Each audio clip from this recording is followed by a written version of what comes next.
Dear students, Assalamu alaikum and welcome to e-learning Al Noor International School, Grade 10 Chemistry course. I'm your chemistry teacher Fraz Anjum. Okay, this is the continuation of the lesson, which is chapter 12, lesson 3, limiting reagent and percent yield. And one topic left only, percent yield. So please open the textbook page numbers from 400 to 408. Resources you need: textbook, notebook, calculator, periodic table, pen and pencil. And objective, as I told you, only percent yield left. So explain what the percent yield of a reaction is. So let's start the topic, percent yield. Okay, so what does the percent yield of the reaction measure? So the percent yield is a measure of the efficiency of the reaction carried out in the laboratory. Okay, in the laboratory, what is the efficiency? Means efficacy, how is good or bad, what is the handling, how you calculate the measurement, very close or totally different. So this is accuracy or efficiency we can calculate by percent yield. So what is it? The percent yield is the ratio of the actual yield to the theoretical yield expressed as a percent. So this is the formula we are going to use it. Percent yield is equal to actual yield over theoretical yield times 100%. So let's start with this is basically the ratio. Okay, so you have to know the actual yield and theoretical yield. What is it? The theoretical yield is a maximum amount of product that could be formed from given amount of the reactant. Okay, theoretically means on paper you can calculate that this reaction is given and how much you can get it. Okay, now the amount of product that actually form when the reaction is carried out in the lab, okay, is called the actual yield. Suppose I'm going to say that after the reaction on the paper I calculate everything, then you will get 25 grams of copper sulfate.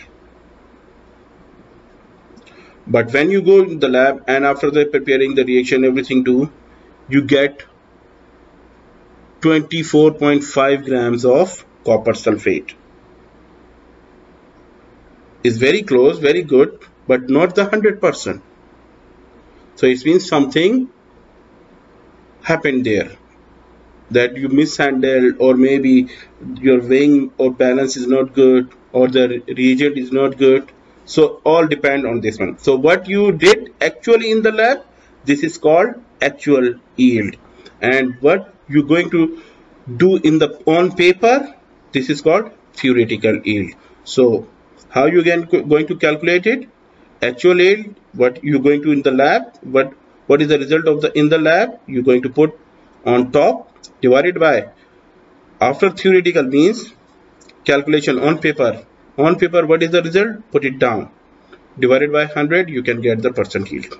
I hope you understand this. Okay, now let's proceed to next slide. Okay students, now calculating the theoretical yield of a reaction. Calcium carbonate, which is found in the seashell, is decomposed by the heating. The balance equation of this reaction is CaCO3 arrow CaO plus CO2. What is the theoretical yield of CaO if 24.8 grams of CaCO3 is heated? Okay, by using this data, make the given, what is it, mass of calcium carbonate, which is 24.8 grams calcium carbonate.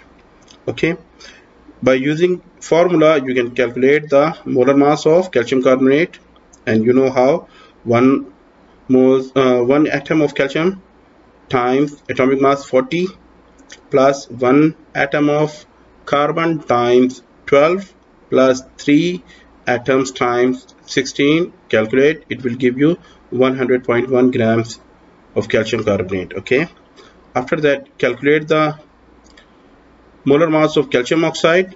So 1 times 40 for calcium plus 1 time 16. When you calculate, it gives you 56.1 grams of calcium oxide. This is the molar mass of calcium oxide.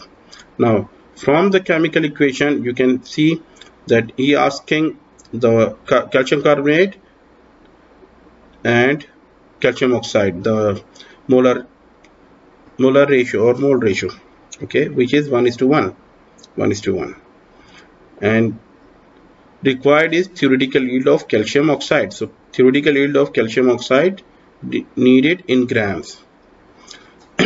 So let's start with the first gram, which is given 24.8 grams of calcium carbonate. Take the 24.8 grams of calcium carbonate times, same like a previous conversion method, two step, which is gram to moles, mole to mole ratio, and mole ratio to grams. Again, grams of calcium carbonate to moles of calcium carbonate, and from moles of calcium carbonate we can go for the mole ratio, and then mole ratio to grams of calcium oxide. Okay, like this. So let's start. 24.8 grams of calcium carbonate times grams of calcium carbonate is given, so it has to be down. And what you needed, moles of calcium carbonate. So 1 mole of calcium carbonate, how many grams? You calculated already, which is 100 grams, 100.1 gram. Then times the mole ratio. The mole ratio always 1:1. So what you needed, moles of oxide, calcium oxide, it has to be on the top. Okay, and what is given, moles of calcium carbonate has to be down. So 1:1 times moles of calcium oxide down, you need grams of calcium oxide. So grams of calcium oxide must be on the top. So 1 mole of calcium oxide, how many grams? 56.1 gram. You already calculated. After calculation, cancel common units. So moles of calcium oxide cancel, mole of calcium oxide, moles of calcium carbonate cancel, moles of calcium carbonate, grams of calcium carbonate cancel, grams of calcium carbonate. Calculate all, it gives you 13.9 grams of calcium oxide. Okay, next, calculating the percent yield of a reaction. So how are you going to calculate the percent yield? What is the percent yield?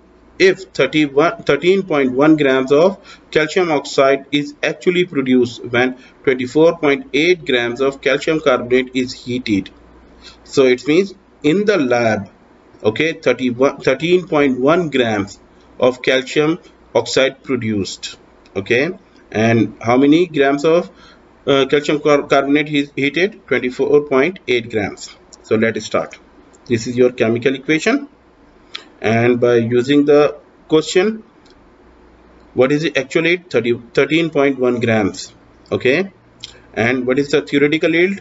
By using this number 24.8 grams of calcium carbonate, you can calculate the theoretical yield.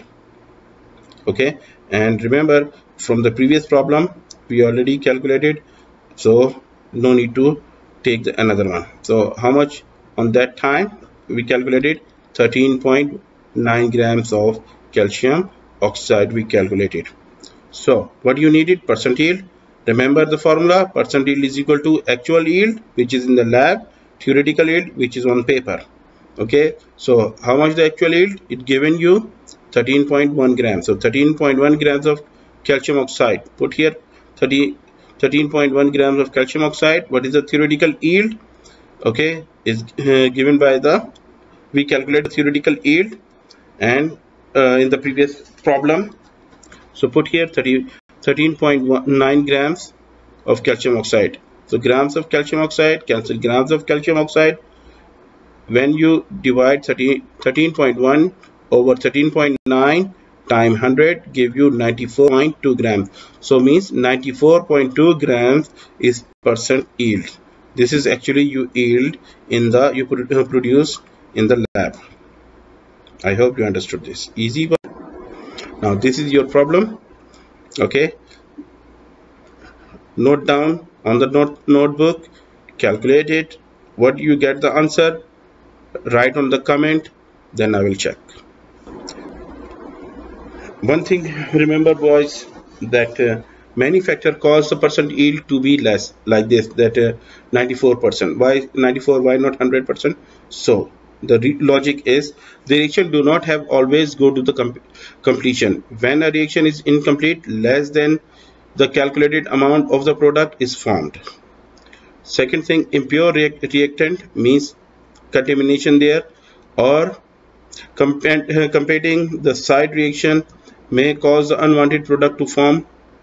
Actually, it can be lower than the theoretical yield due to the loss of product during the filtration or in the transferring the between containers. As well, if the reactant or product have not been carefully measured in the lab, the percent yield of 100% is unlikely. So these are the factors why not 100%. Thank you so much, students. Hopefully you enjoyed the lesson and understood. Try to practice out your problems on the Peterson as well as the worksheet I posted, and at home section assessment and workbook you can do yourself. Thank you.